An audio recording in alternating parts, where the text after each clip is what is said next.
Hey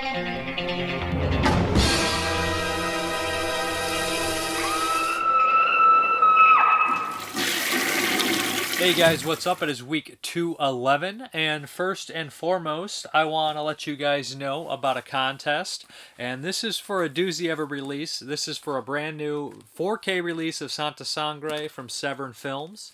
Yeah, this thing is beautiful. I reviewed it last week. I got into it, opened it up. I'll probably show a little bit here from my copy that I have sitting here. Wonderful, wonderful release. A great movie if you've never seen it. All you have to do is send an email to screamingtoiletcontest@gmail.com. Now, I'll probably draw within a few weeks, but remind you, you might get some advertisements from MVD, sales and such, and whatever. You'll probably be added to their newsletter. Hopefully that's all right. But if you want to enter, all you have to do is send an email to screamingtoiletcontest@gmail.com and leave in the title. Just say contest or Santa Sangre or something along those lines. Yeah, so pretty easy to enter. Yeah, I'll probably draw within a few weeks. This thing is loaded, by the way. There's no HDR on it, but it looks fantastic. Jodorowsky is one of those very committed directors, and he was definitely the director I had in mind when I asked last week's question, most dedicated director. It was him and a couple other names that pop up on the list as well for the question of the week. But anyways, very easy way to enter this. Yeah, so I guess we're going to hop into the first reviews. And right off the bat, we have actually something pretty good. I heard a little bit about this. I knew it was a short film beforehand, but this is The Stylist from Arrow Video or Arrow Films. Yeah, so this was a short film originally. The director's name, I'm going to mispronounce her last name. I'm always terrible with names. You guys know that. It's become like an ongoing joke. So anytime there's a name that's a little bit different, boom. Jill Gervargian. Sorry about that, but same director of the short. I'd heard a little bit about this movie on some of the other podcasts out there, like Podcast Under the Stairs, and had a great interview with her.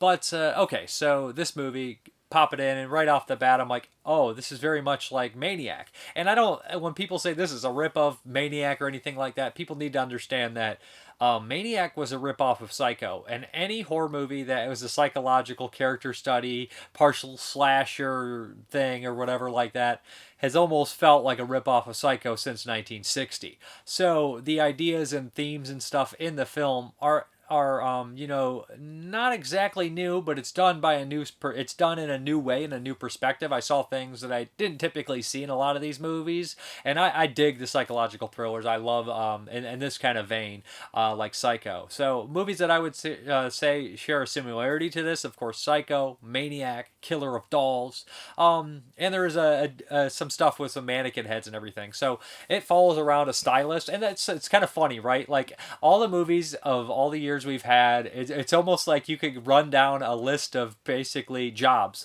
and like every job has a movie where there's a serial killer or like a nutcase in it. Like we have like the janitors, one called The Janitor, so it's just like The Gardener. It's just there's a movie for every job out there, and The Stylist is no different. So not exactly a killer barber like Sweeney Todd or anything, but so the opening of the movie opens up, and it has the lead actress, actually the actress from Contracted, which I thought was a great performance in that movie. I don't love the movie, I don't hate it. I think the performance is really strong though. The lead actress from that is actually in this movie. And she's kind of squeezing in a late night person who wants to get her hair done. She's an out of towner, so right then I was like, oh, something very bad's going to happen to this person, because nobody could really trace her being there. So what we have is this elaborate kill in the right in the opening of the film, with a scalping, which is really well done.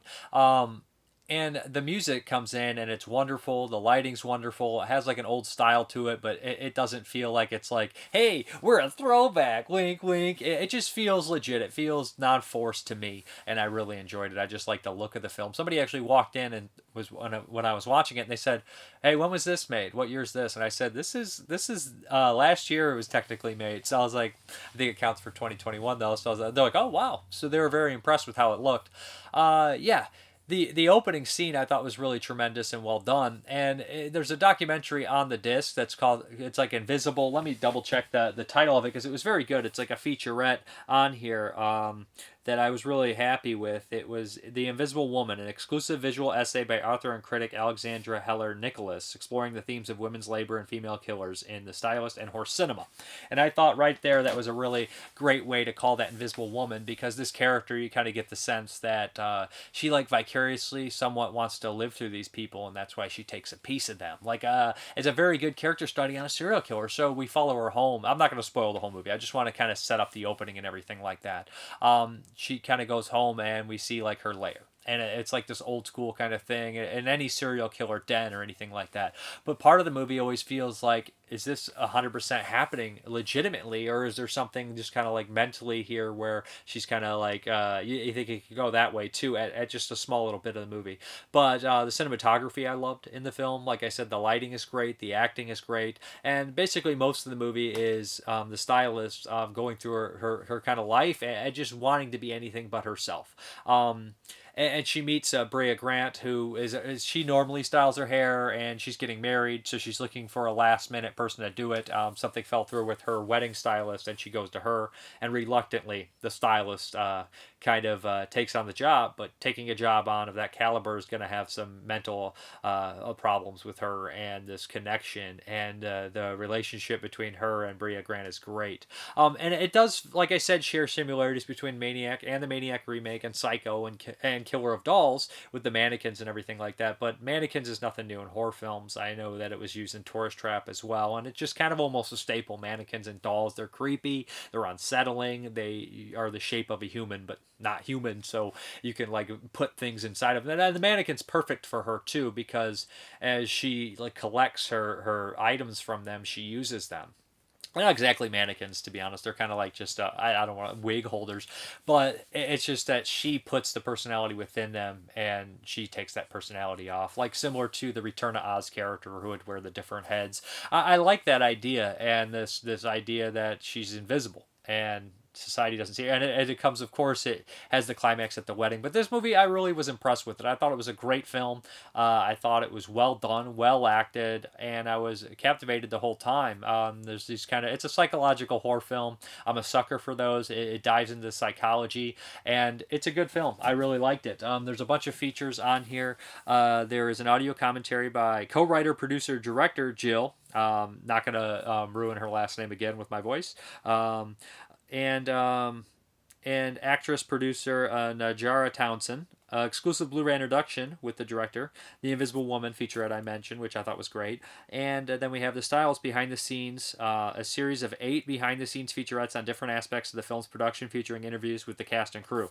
That was really well done. It broke it down. And you can watch it in one lump, some too, like an hour and something. Because I love that. I hate having to click yes on like 20 different featurettes, because a lot of times they do it this way. It feels like it's its own little documentary. So I like that. And then we also have location scouting featurette, outtakes, original Kickstarter video, and the original 2016 The Stylist short directed by the Jill. And this one is basically just kind of like the first 15 minutes of the feature film, but it's obviously more less budgeted. You know, it's smaller budget and everything like that. So yeah, and then there's another short film, Pity, and a bunch of other stuff on here.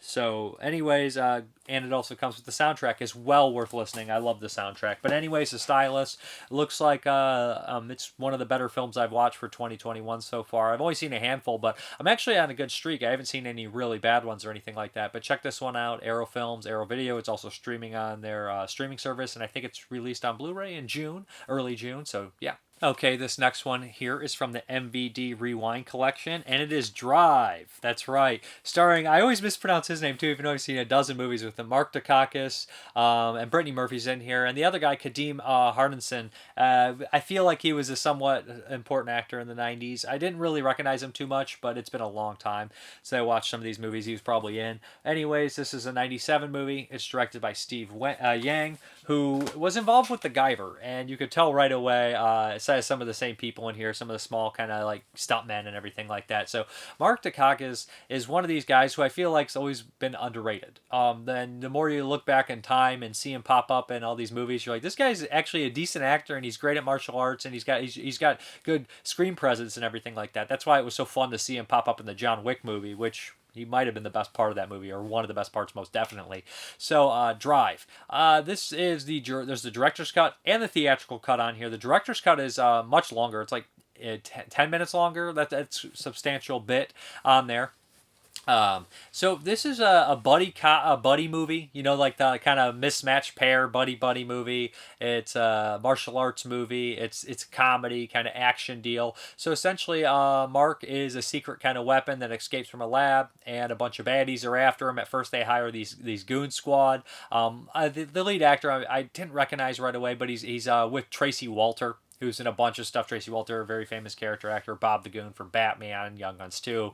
He's in 100 frickin' movies. Hunter with Steve McQueen. So these two are kind of like the leaders of the Goon Squad that are tracking Mark.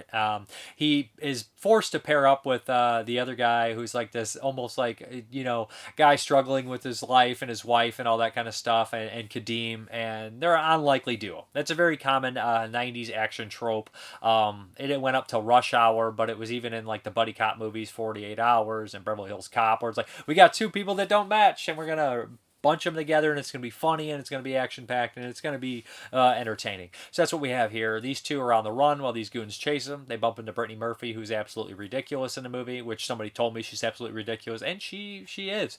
What's really cool about this movie is when you watch the featurettes and the behind-the-scenes, which are pretty beefy on here, you see the director, Steve Yang, and everybody involved with the movies, the producers, they're sitting here and they're saying, you know what we wanted to do? We wanted to make a Hong Kong action movie. That's what we wanted to do. And he starts talking about the filming techniques. He says, you see, basically in Hollywood, they usually would film a wide and then just do the inserts. We don't do it that way here. We do it a little bit different. So I just don't really feel like those guys know what they're doing. And when you watch the action scenes, you're like, it makes sense because they make an action scene in a bedroom when Mark is jumping off the bed, kicking and stuff. Pretty fun. The movie doesn't really slow down. There's always a chase or a fight or a joke or an explosion. So that has that going for it. There's a lot of big set pieces, like the end shootout and fight and everything like that is in this weird, I think it's like a NASA style restaurant. I don't know what the hell it is, but it's pretty cool. Yeah, it's an enjoyable movie. I like Steve Yang. I always love the Guyver, and I love the martial arts and the Guyver and stuff like that, the fighting and just the monsters and stuff. So it has a little bit of that flair too. Right in the opening of the movie, there's like 10 guys all in suits, just kind of like standing there, and I was like, oh, these guys are clearly stuntmen, because they just all look like different kind of guys. You're like, oh, you ever watch a 90s like action movie and it's just like all these like mean looking dudes, and like you just know they're either like padded up or just like, these guys are all stunt guys. These guys are all gonna take some bumps and shots and all that kind of stuff, and that's exactly what happens. Tracy Walter's pretty funny in the movie. I like the back and forth between the two of them, and of course there is a secret weapon coming after him at the same time. Think like Universal Soldier, any of those kind of movies too. Anyways, it's an enjoyable film. I didn't get a chance to watch the theatrical version, but I did watch some of the featurettes, most of them I think, with all the interviews and everything, and they're beefy featurettes, enjoyable. I liked it. There's a bunch of features. I probably should read all of them just to be a little bit more thorough. So we have audio commentary by director Steve Wang, fight choreographer Koichi Sakamoto, and stars Mark Dacakis and Kadeem Hardison. Drive, The Force Behind the Storm, documentary 47 minutes, 6 deleted scenes, interview gallery with cast, director, and crew, including Mark, Kadeem, director Steve Wang, second unit director Wyatt Weed, stunt coordinator, I can't speak right now. And then the theatrical version, both in HD, both directors and a theatrical trailer, mini poster. So yeah, fun movie, worth a look. It looked pretty good. The sound, the surround sound was pretty strong in this one. Lots of explosions, pretty loud. It came through really well. So check out Drive. Okay, this next one here is from Dark Force Entertainment, and it is Revenge of the Bushido Blade, also known as The Last Reunion. And this one opened up amazing. I was very impressed with how it opened. It reminded me of like the opening of Cannibal Apocalypse a little bit. But what we have here is in the very opening of this film, we have a World War II scene. It's basically Japan occupied the Philippines during World War II. So we have these American soldiers along with a bunch of Filipino soldiers kind of like doing this joint venture to attack this general who's staying at this big plantation house and take him out. Inside the general's quarters are his wife and his young son, who's about 8 or 12 or something around that age. So the soldiers kind of are attacking and everything like that. There's this big elaborate gunfight, explosions and stuff. It's really cool. And there's this asshole soldier named Stedman. Stedman does some things he shouldn't do, along with a couple other soldiers, and a really tragic thing happens. Of course, they accomplish their mission, but there's an awful rape and everything like that. So we fast forward like 33 years later, and all these soldiers are coming to the Philippines area or California. I can't remember exactly where they're going. It feels like this movie was made in the Philippines, so that's probably what's going on. And they're having this big kind of like 10, 30 year anniversary, 35 anniversary, something like that. So all the soldiers are getting back together and they're going to meet. Of course, the big names in here are Cameron Mitchell, which I love seeing Cameron Mitchell come back as, what was his name, Hacker. Then we have Philip Baker Hall looking so young as kind of this like regretful drunk of a soldier. I was super shocked to see him in this. I was like, I didn't even recognize him. And then I saw the crest. I was like, who the hell is he? And I was like, oh, that was him. Oh, yes, it is him. You can see a little bit in his face. Also, a couple other recognizable faces, and the son is now all grown up, and that's Leo Fong. And he wants his vengeance against what happened to his family, in particular his mother, how wronged it was and everything like that. So essentially what we have here is a lot of kind of these guys celebrating at first. We have Cameron Mitchell in this scene with a bunch of the guys like drinking, and like I was like, Cameron Mitchell is not acting here. Like the wine and the champagne's like spilling all over the cameras. I was like, he genuinely looked like he was having a good time. So anyways, there's a lot of that, and there's this character Stedman who of course shows up, and he reminds me of like a lame Don Gordon, the actor Don Gordon, or somebody like that, or a Bruce Glover type Don Gordon ripoff. Not that he's a bad actor or anything. He is just a big asshole. He's completely inappropriate, and eventually it's just like, enough is enough with this guy. Send him home. We do not want to see him. They make him an asshole on purpose. But of course, Leo Fong is out for revenge, and he starts to pick these guys off one by one with his Bushido blade. Yeah, it's a decent movie. It has some dark moments. The opening has some dark stuff. Somebody being their head chopped off. They try to incorporate some actual genuine characters with these guys, and they're fairly successful at that. So yeah, I love Cameron Mitchell. I've always enjoyed seeing him. I know a lot of people are like, he's not, but I just like him, and I think he does a pretty good job in this one. Leo Fong is pretty decent character in here because you pretty much side with him except for a couple things he does, because Stedman, just an awful piece of shit. Can't stand him. But there's a couple fights that break out in that kind of old school like barroom brawl kind of deal, old western thing. Anyways, it's an enjoyable film. There's a moment where somebody's decapitated, which was kind of a little bit of a shock, and there's some racism in here and some obvious war crimes. I thought they did a pretty good job in the remaster. I thought it looked pretty good, to be honest, for an old movie from like 78 and it came out in 80 or something like that. It looked really solid. I think the movie takes place in 78, but it was made in 80 or released in 80. And there was a 42-minute interview with Leo Fong, who is like 92 years old or 94 years old, which is really great to see. The guy from Dark Force interviews him, and that's pretty nice. He talks about his martial arts career. He knew a lot of people. He's a very interesting guy. He was a minister and a martial arts guy and an actor, and he's still alive, going strong, and he's pretty sharp. Especially for his age, he's sharp. I mean, he mentions all these times a meeting with Bruce Lee and other martial artists and everything, and how he ended up being friends with Cameron Mitchell. And this is one of the first movies that him and Cameron Mitchell did together. I think they did 3 more after this. So this guy has a long career in martial arts films. I imagine quite a bit in the Philippines, which is the truth with a lot of actors. But anyways, entertaining movie, nice release. I wish it had subtitles, like I said. I'm used to reading them all the time, but the picture quality was pretty good, especially for like a low budget movie that even if it was stored in the Philippines, I don't know, because a lot of those movies are pretty much rotted away from my understanding. Anyways, look good. Okay, this next one here is from Dread Central, and this is For the Sake of Vicious. This is a pretty interesting movie. I had not heard much about it. Dread Central, they put out a lot of, modern horror films. Some good, some alright, some I love, like Uncle Peckerhead, I absolutely adore, or Harpoon is fantastic too.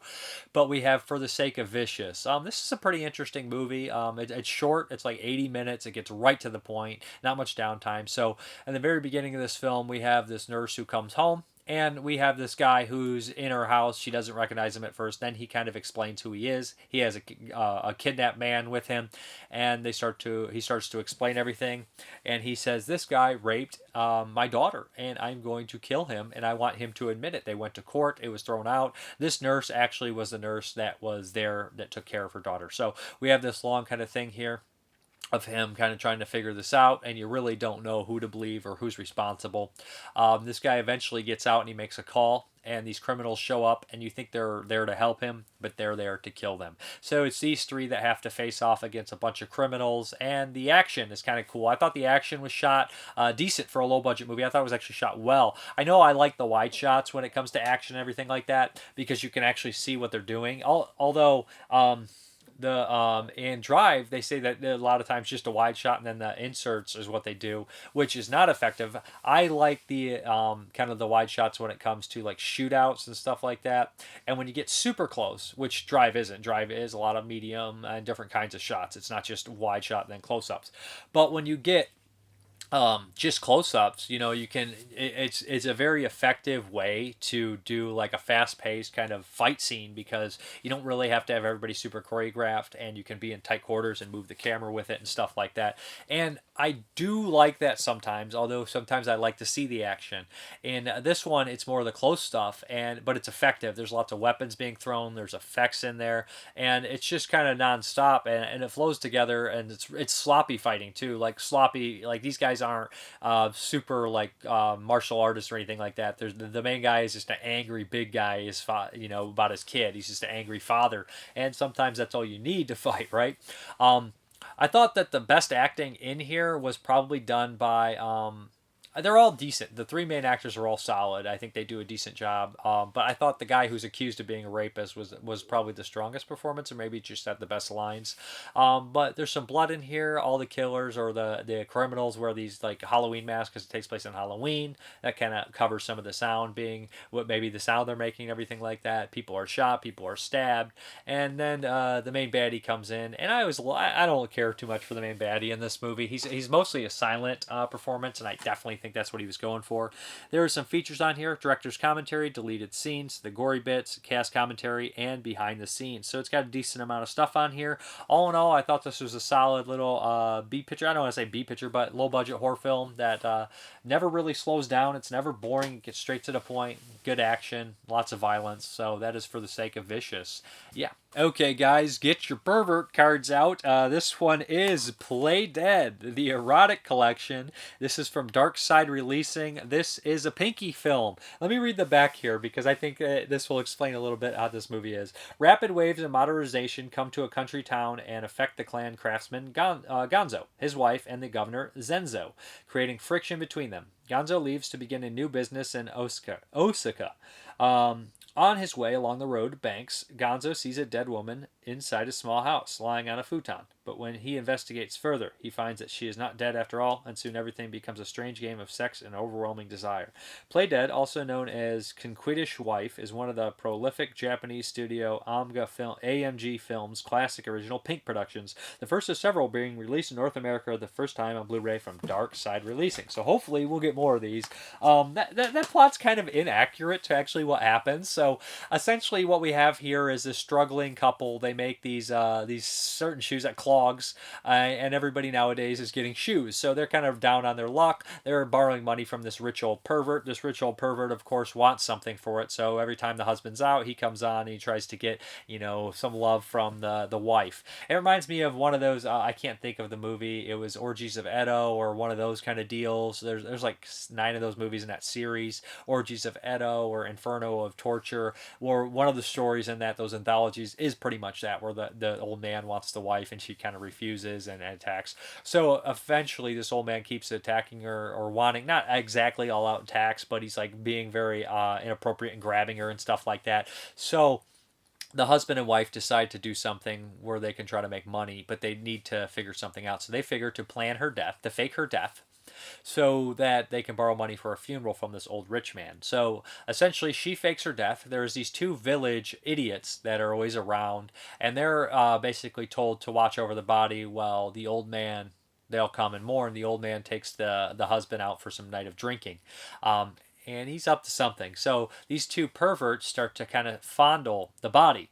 but she's not really dead, so she has to remain quiet. And they're like, why is she warm? So this is a fetish kind of pinky film where they're just fondling the body every time they come in. It's played for laughs. It's very inappropriate, but that's, I think, all pinky movies are. They can like kind of be something super graphic and like violent, or they can come down to this like playful, like inappropriate porn, softcore porn stuff. So it's not as nudity filled as one would think, and there's lots of goofy jokes. These two idiots basically fondle her breast, all that kind of stuff, and of course, this everybody that wanders into the area with her is fondling her, including a blind masseuse and, of course, the old man. But it all turns out okay for the husband and wife at the end, and it's a little silly, and there's some jokes. There's a graphic sex scene at the very end of the film, and there's not really any graphic sex scenes before that moment. So there's that. There's not really any special features on the disc, except like a bunch of trailer reels, one of which is a bunch of pinky films, and one of the movies is called S&M Hunter, which I have heard of, which looks absolutely bonkers. So yeah, if you're interested in Play Dead, then check it out. It's not really a rape revenge or anything like that. It's more of a weird softcore fondling movie, which has some laughs in it. It's absolutely ridiculous and inappropriate, but that's exactly kind of what you expect from a pinky film to be inappropriate. But yeah, that's Play Dead. Yeah, get your pervert card ready. Okay, this next one here is from 2017, and it is Pyewacket from IFC. I actually didn't even know I had the disc. That's how I'm getting old, right? I actually watched it on Hulu, and then I just turned around and it was like, hey, I have this movie. Duh, I should have watched the Blu-ray. So anyways, Pyewacket. Okay, so what we have here is a single mother played in Laurie Holden, who's a good actress. I always enjoyed her. She's in Dragged Across Concrete, if I'm not mistaken, and she's raising a young daughter. The husband just died. She's having the wife is having a really hard time adjusting to living in the same town, the same house, and everything like that. The daughter is kind of going through her own thing, her gothic phase with her friends and everything like that. Not that it's a phase for everybody, but I don't know if it's a phase for her. Regardless, she's into the gothic occult stuff. She's looking into these things, and she's kind of obsessed with the author who does these kind of rituals and everything like that. One day, her mother tells her she's really drunk and she's just really kind of sloppy, and the introduction of her, it really rubs you the wrong way, where you're like, man, I just do not like Laurie Holden in this movie. Like, yes, she's going through a hard time, but so is the daughter. She lost her father too, so it's not just you suffering. So it just really kind of rubs you the wrong way. But then, like, the next morning, you actually like her, and she's just like, she's just having a bad night, but that first impression puts you in the mindset of the young daughter, where you're like, fuck her. Like, but after like a couple moments with her, I actually really like Laurie Holden too, so I liked both the characters. It got me on the daughter side at first, and then it after the entire film played out more so, I was like, I like the mother too. I liked both the characters. I thought they were well developed. While something like The Monster, which is the mother trying to redeem herself on the monster, but I think that the mother in Pyewacket is a little bit more reasonable of a person and less of a genuine screw up. But anyways, that night she's very upset with her mother, so she decides to do a ritual in the woods that wants her mother dead. She kind of calls Pyewacket, who is a strange kind of thing. But the movie, it's very short, and it doesn't really, like, I don't even know the runtime, but it feels very short. Like, right when it gets started, right when you're like, oh wow, now shit's hitting the fan, it starts to end, and you're like, I could have watched another 10-15 minutes of this, to be honest. But you'd rather have a movie feel too short than too long. Although I do feel like they're missing out on elaborating on some of the things that they should have elaborated on. Just not elaborate, but I just wanted a little bit more carnage with Pyewacket him itself, or whatever the hell it is. But the idea is pretty cool. The relationship between the mother and daughter is good. The location's solid, and it opens up with like foreboding woods shots and everything, which seems to be like every movie now would be like a establishing shot of just some overhead of the woods. That's not exactly what they do. They kind of just focus on eye level with the woods, and I thought that was nice. Anyways, it's a solid movie. It's well acted. The ending's pretty messed up. I like the ending. I thought it was well done. But that's Pyewacket. Good stuff from 2017. Yeah. Okay, the next one here is from 2016, and this is Don't Breathe. I know everybody's like, what why you it's summer series again. Yeah, so Don't Breathe, directed by Fede Alvarez, the director who did the Evil Dead remake from 2013. So basically the plot of this one is a People Under the Stairs kind of story, or Mike Mendez's Killers, or Real Killers, aka, or The Beautiful People, which its name got changed. It's a very kind of common, story, not super common, or what was the one with, Sarsgaard, where they break into the house from last year or the year before, which was villains. So it's very much like that kind of story where we have the people that the main characters are robbers, and you think they're the bad guys, the more dangerous ones, and they're breaking into house and stealing stuff, but then they break into the wrong freaking house. They break into Stephen Lang's house, who is blind, but Stephen Lang has a lot of dirty secrets, and he's a bigger criminal than they are. So that's pretty much it. A home invasion movie that kind of turns itself on its head, like People Under the Stairs. So people are like, oh, it's so clever to do that. It's like, nah, we've seen that a bunch of times. Anyways, but doesn't mean the movie's bad because of it. All right, like I just said with Stylist, most movies share DNA with other movies. That's okay. You can do that. So don't breathe. Here's Fede Alvarez has this unique perspective on his movies to me, where he's very dead serious. Like, he doesn't really do humor. He makes his movies in a dark, kind of evil world. I feel like it's very gritty and nihilistic. But then at the same time, stupid shit happens.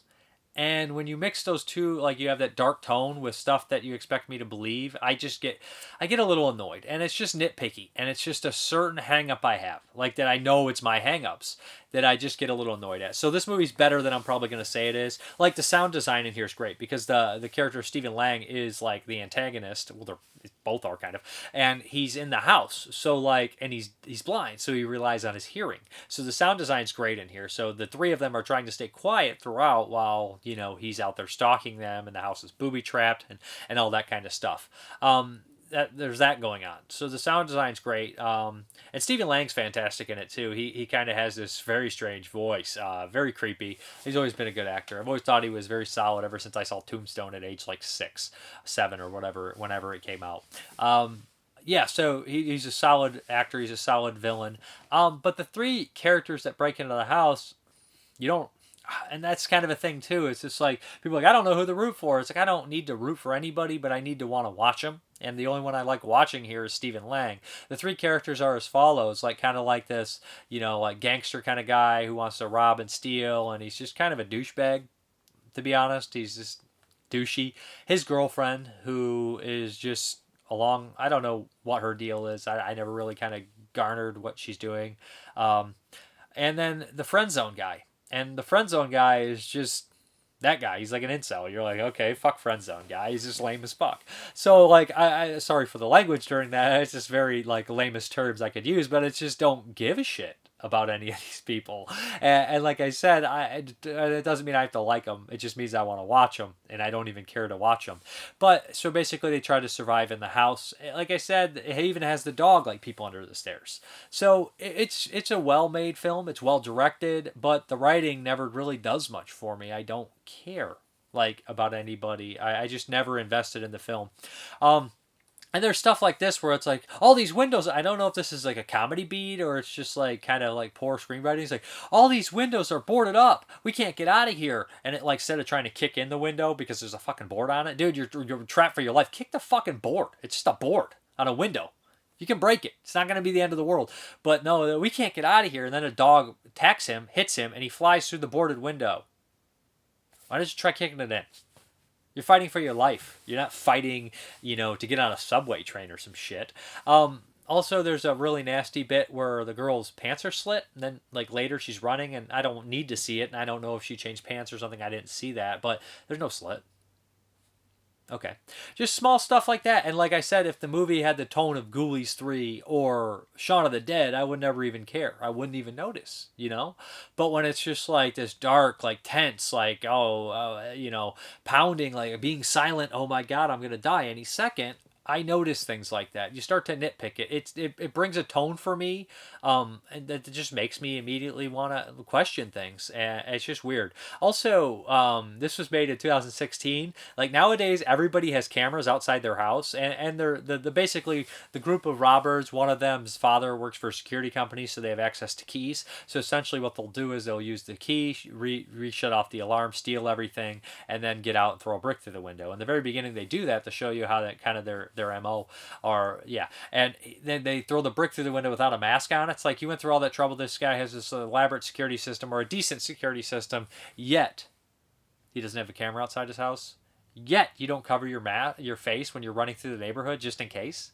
I mean, what would be more suspicious in broad daylight, wearing the mask or not wearing the mask? But regardless, you're dressed like that. You should probably wear the mask when you throw the brick through the window, because nowadays this would never work. And I just don't know in 2016 if outside cameras, door cameras, were as used as they are now, because they're everywhere. Another positive about the movie I really liked is that they shoot in Detroit. I believe this is one of those movies where they shot in Detroit, like It Follows. So they use like the kind of rundown city for like this great, atmosphere and everything like that. At the time, Detroit was not doing too well, so they used like the surrounding area and the stuff like that, and it looks great. So that it's a good looking movie. It's a good looking movie. It's a well made movie. It's just script stuff always comes up with this guy to me, and I know he's partakes in some of his scripts where I'm just like, eh. And I think he's involved in the new Texas Chainsaw Massacre, and I just like, oh, there's some more shit screenwriting, and that's just how I feel. I'm sorry. I'm sure it will be well directed. I just wish somebody else would come in and like write a little bit better for him. I don't know, or change the tone. It's just a hang up I have, because I do like the Evil Dead remake. It's just this one's all right. It's a good movie. I'll never tell anyone that they shouldn't like it. It's just not my thing, really. So don't breathe. Don't hate it. Don't love it. It's good. It's just not personally something I like very much. Okay, this one is my first film from 1970. If you guys follow 22 Shots and Moods and Horror, after 2005, we drew 1970. So I was a little bit happy about that, because although it is not the most, it doesn't have the most depth in it, it is a transitional year. So we get lots of stuff that like transitions from like the 50s 60s kind of universal style horror film, or the like Gordon Lewis kind of cheesy stuff, to that like nihilistic Texas Chainsaw Last House on the left. And we have stuff like Whirlpool coming in there, the Jose Larraz movie, which is that kind of tone, and other stuff like Dario's first movie, Bird with the Crystal Plumage. So we have a lot of interesting stuff going on in 1970, a lot of Andy Milligan, lots of movies that I have that I didn't get a chance to watch. Euro horror is still going strong. So this one is another one that I never had a chance to watch, and it is Equinox from 1970. I know a little bit about the film before I watched it. I knew it was a precursor to Evil Dead, and boy, is it a precursor to Evil Dead. Down to the freaking book, and down to the way the book is shot, in the way they explain it. So Equinox is also a precursor to the kids going in the woods and kids fighting evil and getting killed by evil kind of deal. It's a Criterion release. I watched there's a Criterion channel version as well, which I think is in HD. So anyways, I think this movie was originally made in 67, and then Jack Harris picked it up, if you read the back, and he added some more footage. Jack Harris released the Blob, and I'm going to be honest, it does have a lot of similarities to the original 58 Blob, the way the characters talk, the way the characters act, where this one even seems dated for 1970. It was made in 67 originally. They added footage, so it was probably maybe planned and shot over the weekends for like $6,500, but it has that kind of cheesy 50s mentality where it's like, thanks, let's all go down and have a delicious sandwich. I hope you can cook better than you can find this river. Just like cornball dialogue, very 50s style oriented stuff here. But yeah, it has a lot of originality to it. It opens up kind of like Invasion of the Body Snatchers, where the character is like exhausted and then found, and they're like, we're telling the story, and it's like, do you believe them? I don't know. So like all the movies shout outs and like references feel like they're from the 50s, even though it's 67, now 70, because it was reshot and then they added stuff, so this is a 70 movie. So it's very dated for the time, but it's also very innovative for the story, because we got the Evil Dead style thing off of it. There's stop motion in here, which reminds me of something that Alien Factor. I feel like Alien Factor basically and Evil Dead were like, hey, we saw Equinox, we're just gonna do that, do their own way. And it's funny because like even Bruce Campbell's character Ash in the original Evil Dead, I feel like some of the dialogue sounds like this movie, like they're almost parodying it in Evil Dead, even though the dialogue in the original Evil Dead is very like kind of corny and dated as well. So Equinox follows the story of 4 kids who are going out, well, one of which who wants to find his professor. They're doing some research out there in this kind of mountainous, this wooded area, and of course they run across this homeless guy, or this weirdo bum in a cave. I don't know if he's homeless, but he's in a cave. I'm just going to call him homeless. Sorry. Maybe he's not. Maybe he has a perfectly fine home. I don't know. They don't elaborate. I'm sorry. So he's the worst dubbed I've ever seen, though. He's just like, yes, yeah. I'm like, what the? Whoever dubbed this guy, you're gone. You're out of here. pack your bags.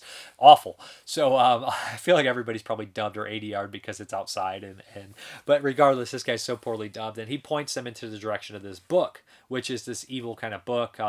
There's this sheriff around, Asmodeus or whatever the hell his name is, and wonder what that means. But basically, this guy's up to no good, you could tell.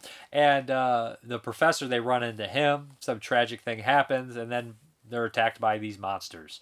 The first monster that attacks them is awesome. He's huge. He's like this kind of Bigfoot thing, but elaborate and unique. He's on the cover. Yeah, that's some really cool stuff there. There is this thing where they make these religious emblems from the book that are supposed to protect them from any evil that comes from the book. And the way they explain that is kind of weird. They're like, well, they needed it's a Satanist book, but the religious symbols needed it was, whatever. The science of Equinox, the philosophy, I don't want to get into it, all right? So, anyways, like, there's this dumb thing where everybody has, like, the religious element, and people just keep losing them. Like, I lost mine. I was like, where'd that cross go? I'm just like, you can only do that once, all right? Please stop doing that. But anyways, overall, the movie is more of a curious piece for me. Like, it's interesting to see where it was and how it inspired these other things, and there's some nice little touches and funness to it. Overall, it's a decent little movie. It's very dated for the time, but it's also it's a weird movie because it's super dated for the time, but it's also very inspirational for the time. So it's like it's a transition movie for sure, because it feels like it's a 50s, but it inspired a bunch of stuff from the late 70s and early 80s. So it's like it's a cool movie, and everybody should check it out at least once. Yeah, that's Equinox. Yeah, it's just kind of a crazy movie. The stop motion's awesome. I love stop motion. To use stop motion in 1970 was still kind of late for that, I think. Well, even though they used it in Clash of the Titans like a decade later, and I love that movie too. So, and Basket Case is like a decade later too. That was for budget constraints, I think. But anyways, Equinox, pretty cool movie, very interesting, and a good one to start my 1970 watches with for sure. Oh boy, is this one a weirdo movie. Patreon pick was from Dan the cameraman. He said, pick a movie from 4 years ago, 2017, which helped me out because I'm on the summer series and I drew 2017. So 2 birds, 1 stone. This is one I never seen. Always wanted to watch it. The case got damaged, but I didn't make a big deal out of it because it was so cheap. And this is Killing of a Sacred Deer, or The Killing of a Sacred Deer. Do you really want me to say this director's last name? I always say his last name wrong. He directed Dogtooth and The Lobster, Yorgos, whatever the hell his name is, but it's a super bizarre name, Greek name. Oh boy, I don't know how to explain his movies. Dogtooth is the same way. Everybody is from an alien planet. They talk very matter of fact. Oh, that's a very nice watch you have there. I prefer a metal strap over a leather strap. I think that the metal strap lasts longer. Oh, I like a leather strap, the way it feels. It's just, I don't know how to explain it. And it's not bad acting. It's not like so many movies will be like this. They'll be like, overact, and they'll be like, let's mess this thing up, boy. And it's just like, fuck this movie. I can't watch that. I can't watch that purposely bad acting like a movie like that. I just can't do it. Killing of a Sacred Deer is not that. It's a very distinct acting, and I don't know how to explain it, but I don't hate it. I actually really like it because it sets the tone for this weird movie, and everybody feels like a alien. Everybody feels like an alien. It's just uncomfortable and awkward. Awkward City is what the place this movie takes place in. All his movies seem to take place in. So what we have here is Colin Farrell, who I normally am like, I don't want to watch Colin Farrell. That's just because he did so many remakes that look terrible to me for years, and I was just being a baby. He's a good actor, okay? It's just a lot of the movie choices he made didn't win me over. So, but I always say this about an actor and actress. It only takes one movie for me to see a performance I really like, and then you connect with them, and you're like, there we go. Because most of them are good. Most of them are decent. Most of them are interesting. And this was the movie for Colin Farrell for me, where I saw it and I was like, nope, really like him. Really great in this. Willing to watch other movies with him now. I just needed that one breakthrough for me. Nicole Kidman as the wife. Nicole Kidman is so good. I mean, like, the thing about Nicole Kidman is she picks the weirdest, craziest movies. So I'm always like interested in her career. Great actress. Very interesting, and it's because of the work she picks. Kind of like Toni Collette. You're like, Toni Collette's awesome because she always picks the weird movie. A lot of actresses and actors don't do that. You'll see like Willem Dafoe always is going to pick the interesting movie. So there's a lot of actors out there that are just, they pick the right stuff for me to like them. And Nicole Kidman's kind of one of those from the stuff I've seen her. Naomi Watts, people like that. So, okay, Killing of a Sacred Deer. I know that it's based on like kind of a Greek tragedy story here. But I don't know how to go about this. So we have this very rich kind of family of four, and Colin Farrell and Nicole Kidman with two kids, both intelligent, both lovely kids.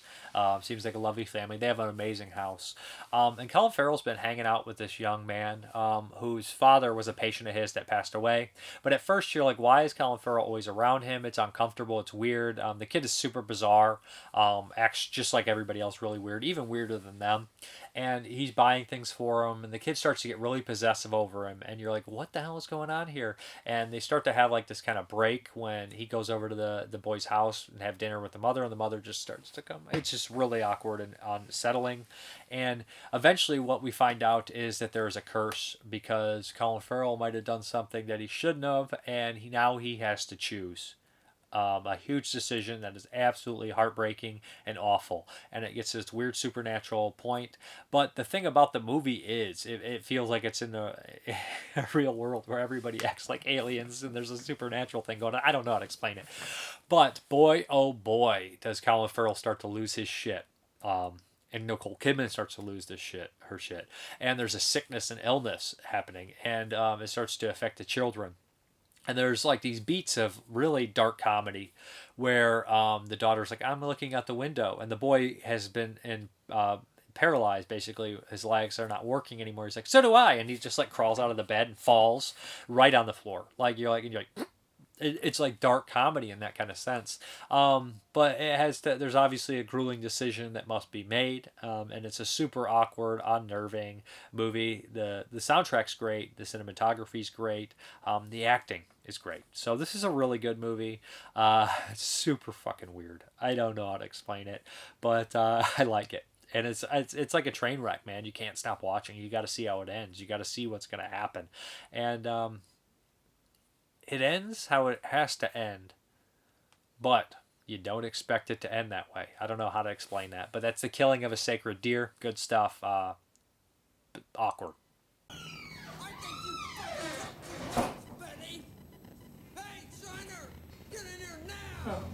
What? What is this? Zombie Bloodbath 2, Rage of the Undead. Oh. What? You ain't seen Zombie Bloodbath 2, Rage of the Undead? Nah, I guess I must have missed that one. You ain't seen nothing. You ain't seen nothing. I seen way more than you. Mm-hmm. You haven't seen Taxi Driver, Goodfellas, Casino, Cannibal Holocaust, The Beginning, The Great Escape, Kelly's Heroes, Once Upon a Time in the fucking West. You haven't seen War and Peace, Pink Flamingos, Casablanca, Gone with the Wind, Citizen Kane, The Alvin and the Chipmunks Christmas Special. You haven't seen, what else haven't you seen? The Magnificent Seven? The Magnificent Seven Ride Again? The Magnificent Seven Are Back? Is that a movie? And last of all, you ain't seen Zombie Bloodbath 2, Rage of the Undead. And you haven't seen War and Peace. I ain't watching War and Peace. The hell you are. Fuck War and Peace! Hey guys, what's up? This is for You Ain't Seen, and this was my pick for you, and I picked 2017 Satan's Slaves, which is kind of a redo / sequel, prequel, or whatever to the 83 movie, which is pretty good. This one I really enjoyed. It was from 2017, like I said, and I don't know if I already said that or not. I can't remember. But I thought you might enjoy it, get a kick out of it. Get rid of this pillow. There's a hole in it. All right. So, what did you think? It's Indonesian, I believe. Yeah, I think it's Indonesian. It's really good. Ironically enough, I think I watched part of the original when you were watching, because I remembered certain things like the mother ghost, the motorcycle accident.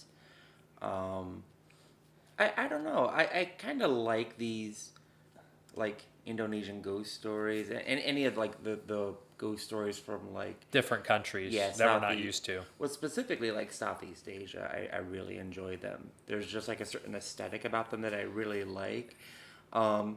I kind of wish we got to see the ghost mom a bit more than what we did. Because I remember seeing her in the original, and she looked like a Power Rangers villain. Rita Repulsa. Yeah, so I was like, man, I hope I get to see more of her. And you know, she did have that similar look about her in the remake. The all white, like, pale face and stuff, which is Yeah, kind the of like long hair. our sheet ghost or Japan's black hair Right. in front of your face ghost, pale skin. So it's like every country has its own representation of a ghost, or interpretation, I should say. This movie, I think it pulls from a lot of different horror movies. Like when we were watching like the whole scenes with the well, I was thinking of The Ring. Yeah. There's like bits of like exorcism and Amityville in it. Well, the plot is basically there is a struggling family with 4 kids. They're taking care of their sick mother. The father also has his mother living there, and it seems that their only source of income was from the mother, who was a famous singer. And she is clearly dying. She's not very healthy. One night she dies. They have this little bell that she rings for help, for food and everything. So the family is going through all this grief, and there's a very superstitious town that they live in, a very small village, where there's all these kind of things about it, where if you walk 40 steps from a grave, the last person will see the body and everything like that. They're not a religious family, which definitely plays into the plot a little bit, and they live right next door to the graveyard, which is just a wonderful thing to be able to look out your window and see graves. We lived in a place like that one time. We were renting, a bunch of people lived there, and remember that I'd look out my window, there's just a graveyard in the backyard. But so that's pretty much the plot, and they start to uncover, there's all hunting going on, the mother comes back, and they start to uncover exactly what's happening and a bunch of supernatural things, and they invest the help of the grandmother's friend and a local holy man, and the son of the local holy man, and of course horrible things happen. There is stakes in this movie, so you kind of went through what you like about it. Do you have anything else before? I'm trying to think what else we can. There's some things I could talk about if you're out of idea. Yeah, there is, when I pointed this out, when they visit the mom's friend. Oh yeah, I never picked up on that. And I only know this because of the stuff I read. So I'm a yaoi connoisseur, and if you don't, there's no such thing as yaoi and connoisseur. This shouldn't be very spoken in the same sound. There's a scene where smut. Yeah, it's smut. So there's a scene I prefer where pinky movies in my smut. So the grandma's friend, like, he has a masseuse come over, and it's a man, but the masseuse is blind, and I'm like, oh, the grandma's friend's a gay man, and he says that he was friends with the grandma, and then nothing ever happened. They thought about going out, and I was like, well, that makes sense now. Yeah. So a thing is, in certain countries in Asia, when you have like a masseuse come over, and if you're gay, you want a gay masseuse or a male masseuse, but that masseuse should be blind because he won't be able to out you in society. That's so stupid. No, but it's like a blind person can't tell who's like. It's bizarre to me. So that's a weird, strange kind of thing. I would have never picked up on any of that. But the blind masseuse has later on, he has like the beyond eyes going on there, and it's just like, oh no. But the cool thing too is I was watching this, and although we have cult movies like Rosemary's Baby, which of course, the cult in this acts very much like the cult in something like The Void, which was made the same year, and Hereditary, which came out. No, the Void was a year before, and Hereditary was what year? 2018. So, like, cults and horror films were kind of picking up pace there, but it shares a lot of similarities to Hereditary. Would you agree? I would say a lot of similarities to Hereditary. There's maybe Hereditary was before. There's like a deal, like, I want to have children, but I don't want to spoil any of that. Yeah, we don't. Yeah, because this is a fairly new movie. You can watch it on Shudder, or you can get the Blu-ray. Unfortunately, the Blu-ray is made on demand, and it's in one of the fat cases. I don't know why they put that and like Terrified out around the same time. Both great movies, and like Terrified looked normal case, not a burn on demand. And this one was burn on demand. I was like, that's kind of horseshit. The Blu-ray looked great though. The sound design was fantastic. The surround sound, you actually got to hear like the bells and different speakers and everything, which was great. It also makes me think of, is it The Sect with the evil rabbit? Yeah, with Herbert Lom. Yeah, it's very much like that too, which is a Rosemary's Baby take, which you haven't seen, which you need to watch that because that's a big inspiration for a lot of these movies. I don't need to watch anything, let's be clear. You've already watched the other 2 apartment movies that he made. You need to finish the trilogy with the best movie of the 3. It's like if you eat 2 desserts that taste like shit, Do you need the third one? Stop it. Those two movies are not shit. Especially Repulsion. But anyways, there's some really genuine scares in here that I liked, and it gets really creepy. The deaf boy, I love him. He's a really cute kid. He has a lot of good jokes in there. At one point, he picks his nose and wipes it on his brother. And there's like some reveals that I was like, oh shit, that makes a lot of sense, and I never saw it. There's a really horrifying moment where someone has passed, and they see that person within like a reflection in a mirror, and they look very like messed up and tortured, like they're in hell, and it's just like a very disturbing warning. And at the end, there is a moment where they say that they don't actually come for the thing they're coming for. They leave little trinkets so that the dead can find them and do the job. And that actually that's probably my favorite stuff at the very end. You have all these like amazing like a la carte style zombie ghouls, like, and a la carte is the best because like all the nuns are wrapped like mummies, so they're exploding into flame. It kind of reminded me a little bit of that. So like you get all these really cool like different kind of ghost stories and mythologies in a lot of the foreign ones, ghost stories and supernatural movies from the time, and maybe they're very generic in their country, but when they come here, they're really just something different to me, and there's stakes. People do die. That's what I like so much better than something like The Conjuring. I like this better than The Conjuring because there's no stakes in The Conjuring. It's based on a true story. There's just nothing different going to happen. When I watch Satan's Slaves or Terrified or even Tigers Are Not Afraid, there's always going to be something that kind of surprises me and takes me back, like, oh, I don't think I've ever saw that, or this is very interesting how it incorporates the Japanese style ghost and the American style ghost, but that's just its own style and it fits into its own piece, and it's just it's I don't know, educational at the same time as being horrifying and interesting, and you get this little bit of glimpse into a culture. And there's also something really cool about a small town ghost story, a village, because it takes you back. This is a period piece movie too. It takes you back into a time where you felt a little bit more helpless when something like that would come up. You can't just hop on the internet. You can't just do a lot of other things. It's hard to travel, and the family's going through money trouble as well. So yeah, this story does take place in the 80s. Yeah. Which is like ancient history ago, because it's like that's like 40 years ago. Yeah. Wow. But no, it's a really good film, and I recommend that you guys check it out. Where would you put it at? What rating? I'd probably give it like a 3.5 or a 4. I'd give it an 8.5 out of 10. I really enjoy it. I think it's pretty good. That's the same. No, it's not. You gave it a 7. You most likely give it a 7.5 or an 8. For next week, it's your pick. Now, you could either pick a blind spot for yourself, or you can pick a you ain't seen for me, something that I haven't seen that you want me to watch, or just pick a blind spot movie that you want to watch. Okay, so I think I'm torn between an animated picture or Planet of the Apes. That would be the third Planet of the Apes. It would be Planet of the Apes 3. Because I really do want to watch at least the original run of them before they started doing the remakes. Yeah. And it's really only because of the way that the second one ended. Like, Charles Nelson's like, I ain't coming back. I don't give a shit. I'm not going to lie. The second Planet of the Apes was probably the best movie I watched last year. We still have to do that. We still have to do our favorites and everything. Now, that wasn't in our blind spot. That was just like a random watch that we did. Right. But I don't want to do Planet of the Apes. So what are we doing? We're going to do... Do you have Black Cauldron? Did you order that? No, I'm gonna. But we have it on Plex. We have it on Plex. Black Cauldron ain't that good. And you have Disney Plus, so we have it. I do have Disney Plus. And you have the DVD. I just ordered the Blu-ray, so I'll order the Blu-ray. You know what? Let's hold off on Black Cauldron because that's more of a Halloween film. What is this? Your life choice here? Just pick something. Okay. Have you ever seen Secret of Nim? No. We're going to watch Mrs. Frisbee and the Rats of Nim. It's a Don Bluth. You did make me watch The Great Mouse Detective or something like that once. Yeah, but that has Vincent Price in it, so it's technically and Donald Pleasance, right? And I think yes, man. He was in one of those. What was the one with Donald Pleasance and Price in the voices? I think that was it.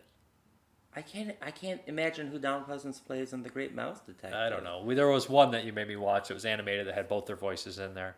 But I think that's what we're doing. Secret of Nim. Yeah, Secret of Nim. All right. Yeah, so that's next week. Don Bluth movie that almost took down Disney. All right, we're done. Okay, I'm actually going to do the top 25 of 2005 before we get into the questions for you guys, all right?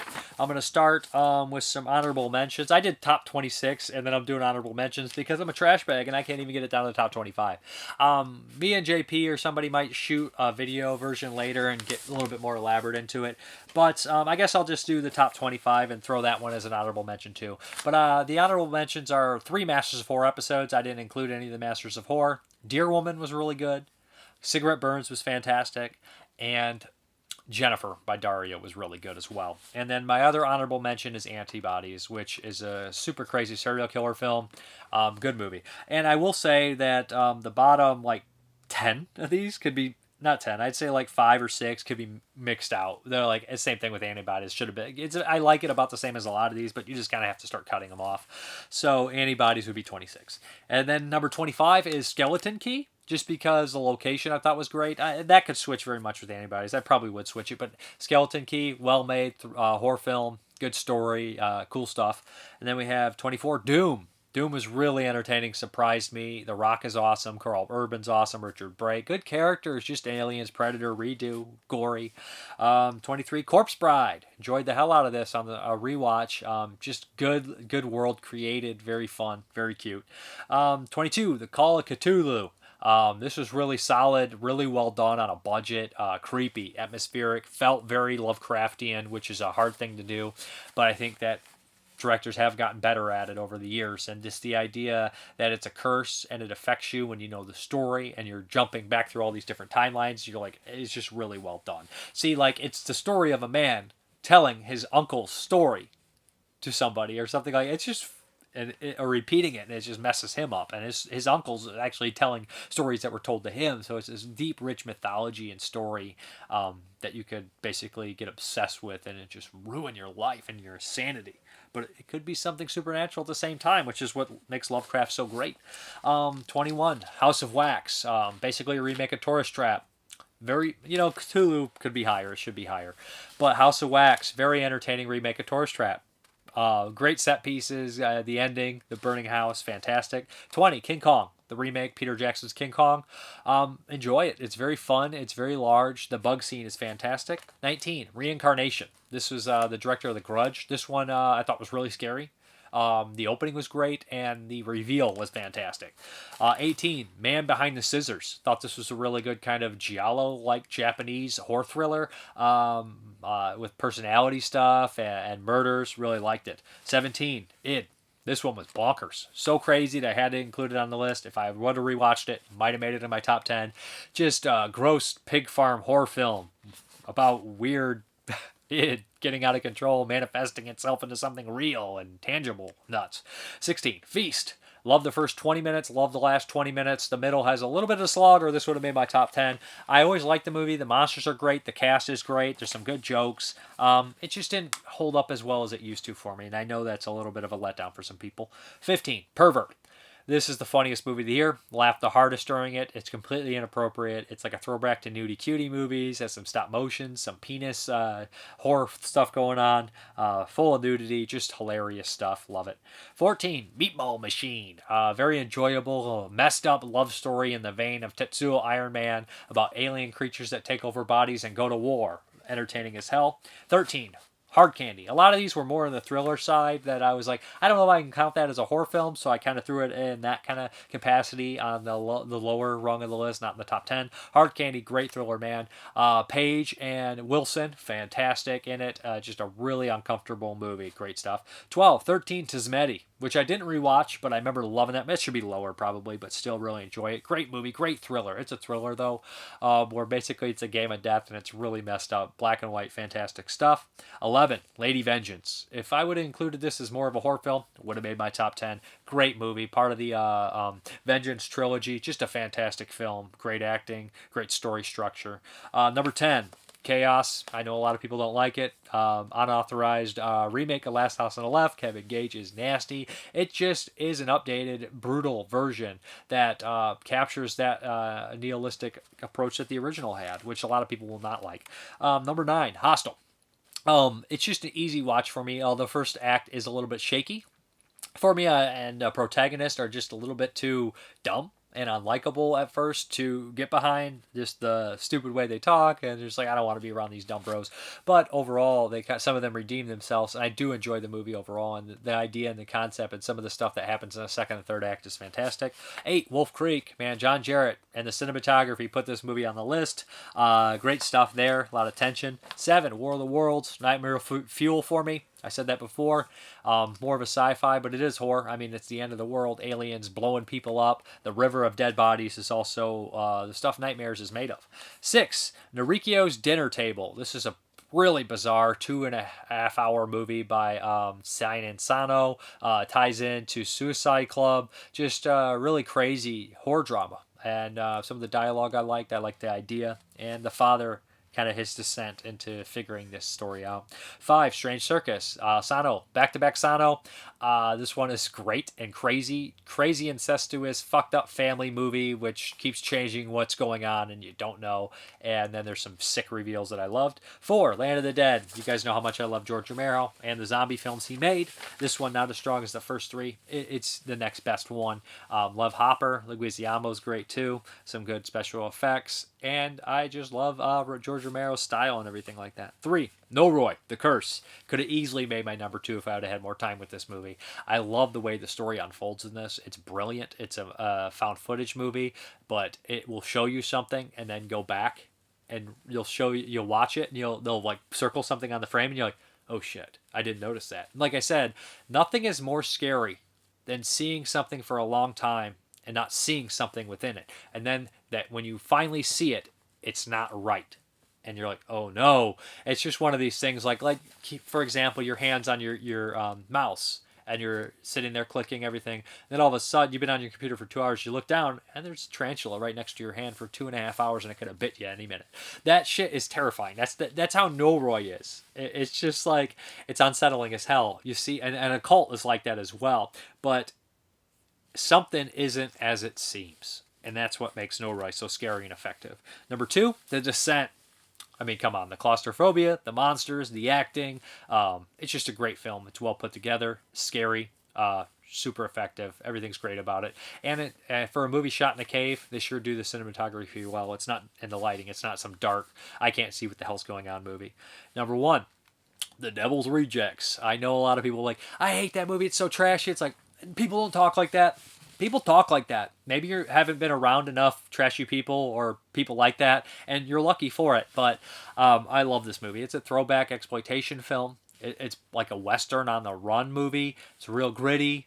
It's a great way to take 3 bad people and make you on their you end up on their side. William Forsythe is fantastic in it. Sid Haig, Bill Moseley, Sherry Moon Zombie I like in it. Jeffrey Lewis is fantastic. I love the character actors in the movie, from Ken Foree, who I absolutely adore, to Michael Berryman. It's a mixture of old character actors that I love with old horror character actors I love. Just really like the film. Very much so. I reviewed all these movies on the channel. I've reviewed all 20, 30, 40 movies. I reviewed all 40 movies or something. 30 movies I just named. So check them out if you want more feedback on them. And also check out the top 10 of 2005 on 22 Shots of Moods and Horror. If you guys want to know, there's other good movies that I didn't name, like Black Knight is another one, or Cachet is another good movie. There's some other stuff. Tokyo Zombie is good. But so basically my bottom 5, starting from the least worst, Return of the Dead 4, Necropolis, awful. Almost like they never saw a Return of the Dead movie. Number 4, Masters of Horror, Dance of the Dead. Hated the editing so bad. It's just really disjointed and garbage. 3, Ginger Dead Man. For a movie about a killer Ginger Dead Man, there's sure not as many good puns as you would expect. Gary Busey sleepwalks through the movie. It is really stupid. Number 2, Return of the Living Dead, Raven to the Grave. Absolutely the worst script I've ever seen in a movie. Awful. I don't want to get into it. I don't want to talk about it. I don't want to talk. Return of the Living Dead, Raven to the Grave is dead to me. I don't want to talk about it anymore. Cannibal Holocaust. And number 1, Death Tunnel. Worst edited movie I've seen in, I don't know, I watch a lot of bad movies, so I don't know, 5 years. It's just a ballpark number there. So yeah. And I guess we're going to get into the questions. The question of the week last week was most dedicated director. We have comments here, concerns, questions, all sorts of things. So, and answers. So, The Red Room, love Santa Sangre. Picked up the Jodorowsky 4K box set from Arrow that came out last year. Awesome. Nick Mua thought I'd show some love for indie cinema for this week's question. Watching his films and listening to the audio commentaries, it's obvious just how dedicated a director Scott Shermer is. Writing, producing, costuming, Mr. Shermer must be a bundle of raw energy. The people of Hex Studios, i.e. Laurie Brewster, Sarah Daly, always give it their all too. Each production amazes me more than the previous one. They both wear so many hats behind the scenes, it's mind-boggling. My head would spin on my neck if I had to do half of what the pair accomplishes routinely. If you needed a name of a well-known director, I'll gladly go with Mr. George Romero. Much respect, R.I.P. His wife Suzanne recently elaborated on George's dedication and its pros and cons while being interviewed by Nicholas Vince of Hellraiser fame. Oh, and there's a link. I'll have to check that out. Questions. You've interviewed a few artists before. How long does it take you to prepare for an interview? What's your process going for? Type it in chat. No. Basically, sometimes I'll watch some of their movies again and get some questions down, and then I'll think of some other questions and whatnot, and then some broad questions, some more specific questions. Sometimes I'll go in blind because if it's a certain person I know, we'll just kind of, it's more that approach. We'll just bullshit and do it that way. So that's kind of how I do it. And I don't know. The thing is, you'll write some questions down, and then you'll come back and write some more. Then you'll put the list together and remove some and everything like that. So I noticed that Danny Glover did some westerns. Do you think Mr. Glover is good in the genre? If so, do you have a favorite western he was in? I never saw Silverado, so that's like the big western he did, so I don't really feel like I can answer that. So I'm sorry. For non-horror genre releases, which is the best home media company? Criterion, Eureka, BFI, Studio Canal, another company? For non-genre horror releases. Oh boy.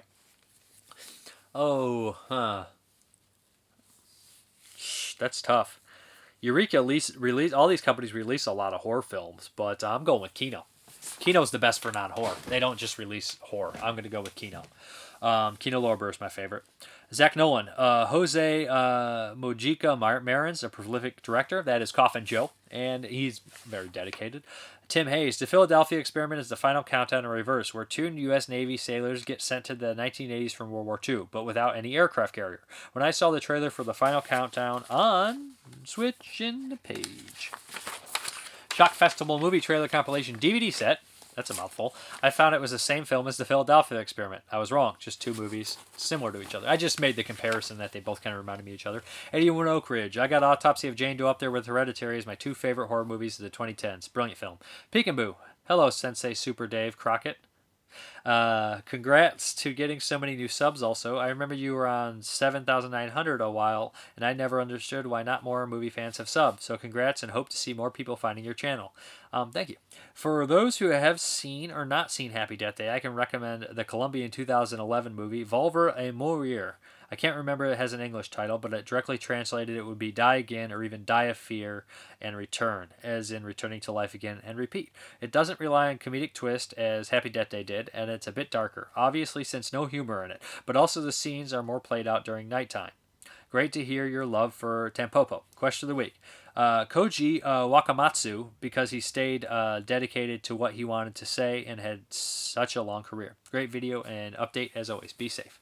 So then we have E. Simisio. Tampopo is such a visually enticing film. Always makes me hungry. Another thing in Asian culture is burping as a sign of satisfaction for a meal, and not frowned upon like Western culture or considered bad mannerisms at a dinner table. I grew up with various burps coming my way. It becomes the norm whenever eating occurs. And yes, slurping is awesome. I don't know why, but I love eating my noodles super hot and steamy, which makes everything taste that much more delicious. It has to be scalding hot. Oh, it's people in the soup.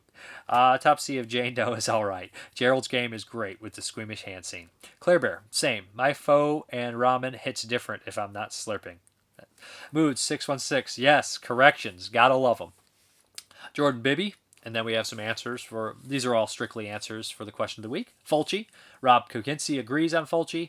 Marco Vidian, he of course puts Fred Durst like he does every week. Addison Heath, Takashi Miike, Jamal Potter, Romero. Some of his films weren't even officially released yet. He kept pushing on. Got screwed over countless times as well. Brandon Young, David Fincher, Nathas Thomas Millender, Kubrick, which gotta be one of them, right? Jeremy Popoff, Corman, Edward Payson, Robert Rodriguez, David Luton. Love to say Argento or Fulci, but Kubrick displayed levels of dedication and outright obsession that I don't think we'll ever see the like of again. I'd agree. Peter England, there was only one. Stanley Kubrick. Corey Ernst, Paul Naschy, James D. Cokes. I think someone like Todd Sheets puts a lot of heart and soul into his movies and have so much extra work to do due to having next to no budget. And what he gets, he has to go out and find himself. Jonathan Wilhelm, this right here, agrees with Cokes. Samuel Glass, Bart Mastronardi, and Alan Rowe Kelly. Yes, their films have never been the high budget variety, but under circumstances where most people would have thrown in the towel, they made movies together because they loved doing it. Never cynically to turn a huge profit. Robert Barry Franco's Richard Griffin does so much with so little.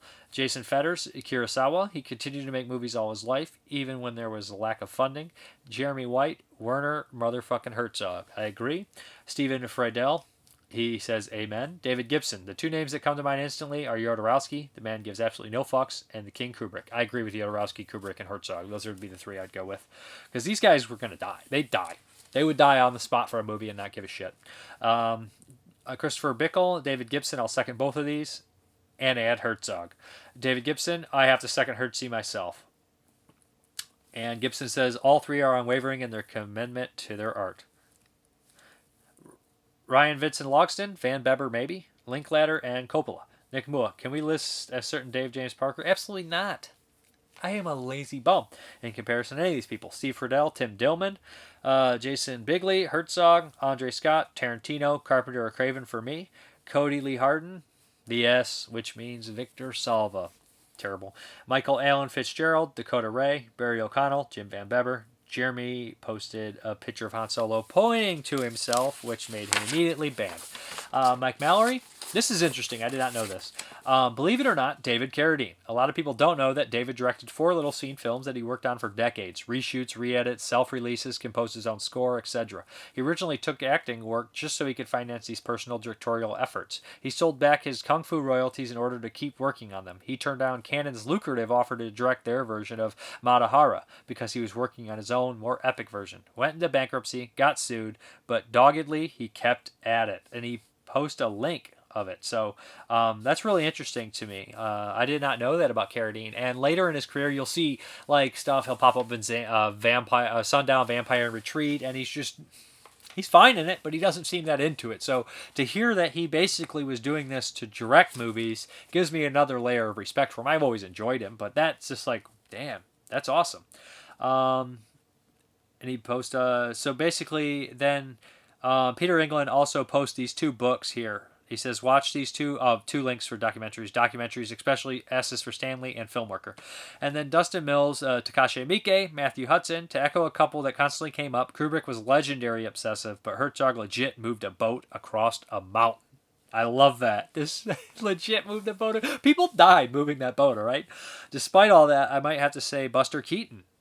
The stunts that guy did should have killed himself several times over. Kaiser Soze, Chaplin, Wells, Herzog, Cimino, Leone, Peckinpah. Those are all great names. Very dedicated, very crazy. Peckinpah had to let those drag-out fights with producers. Mike Merriman, Kubrick. Dude broke folks' will and ended marriages. So we got some good answers here. Kaiser Soze had some good ones here, and also Buster Keaton was a good addition there. So I guess the question of the week, since we're jumping into 1970 now.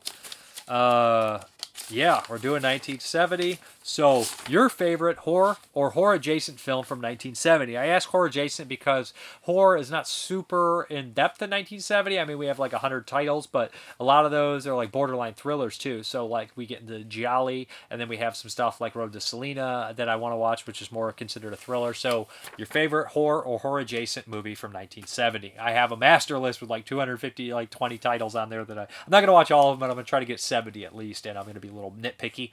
Some rewatches, of course. But yeah, I guess that's it. Let's hop into the update.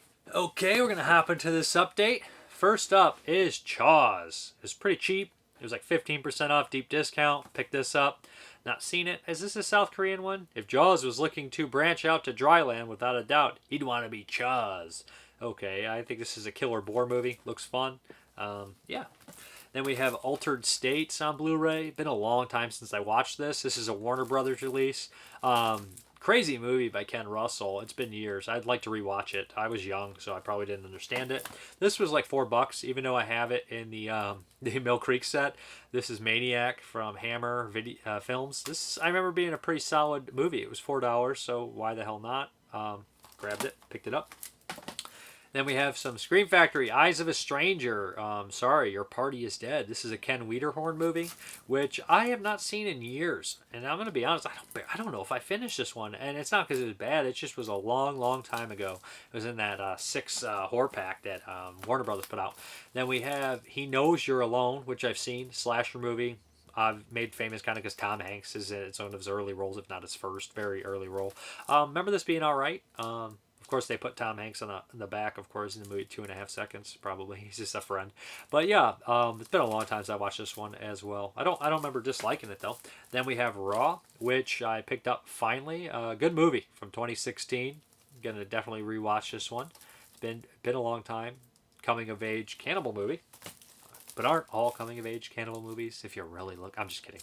But then we have Scars of War, Vietnam 4-movie collection. We got Casualties of War, Birdy, Alamo Bay, and what is that last one? The Summer Tree. I've only seen Casualties of War, but for the price, I picked it up. I don't think this is the extended version of Casualties of War.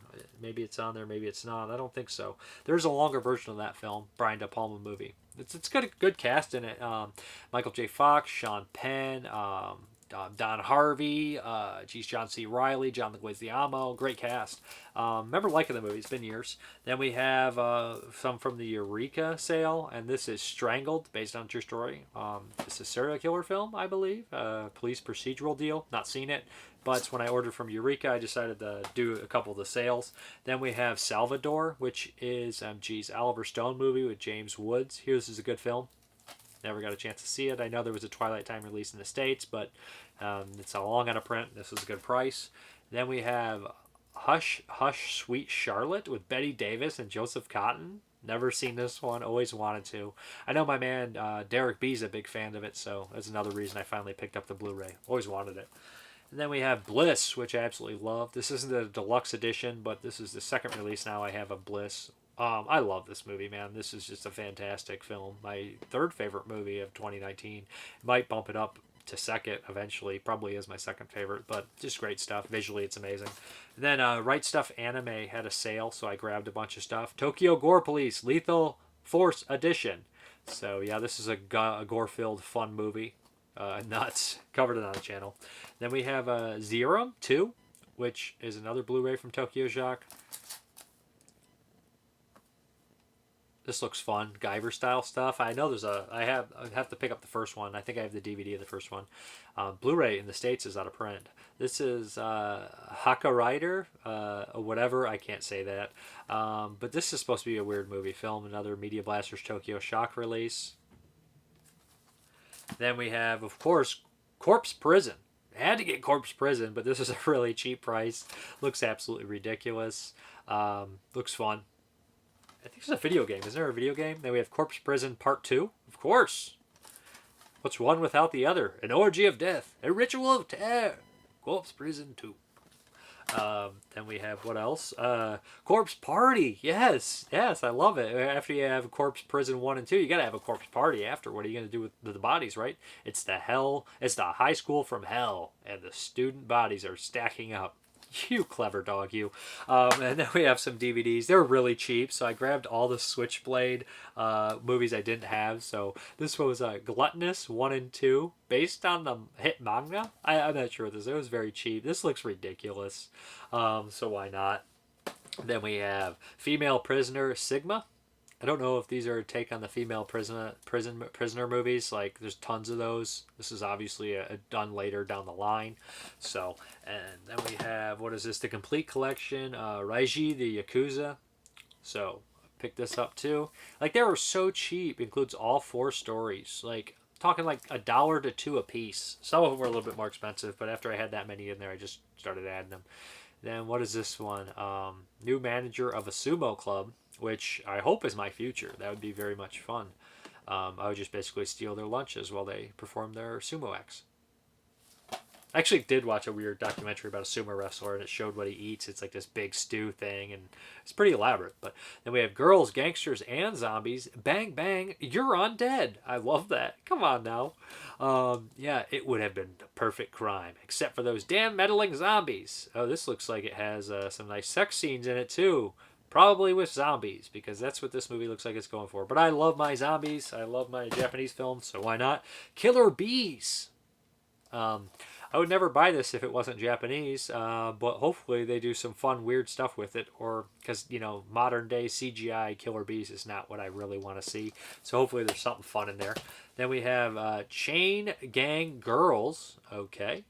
This looks like a women in prison flick. Not even concrete and steel can hold the deadliest of the species. What's going on? Okay. And then we have Slit Mouth Woman. Now, I don't know, includes double feature Zombie Dead. If this is a different telling of that story, because I know there was one by, Kojia, the guy who directed Noroi. Yeah, I imagine that this is probably a different version of it. That's kind of an old story, the Slit Mouth Woman. I know Dustin Mills did a short version of it as well, so yeah. Then we have, oh boy, I'm not saying that, Bayou Senka, Battle Chronicle, which is the last of the Switchblades. Vengeance rides a steel horse. Metal horns, baby. Okay, and then we have some other ones. This is no longer a Switchblade. It was pretty cheap, though. What is this one called? Boogie, Pop, and Others. What a great title.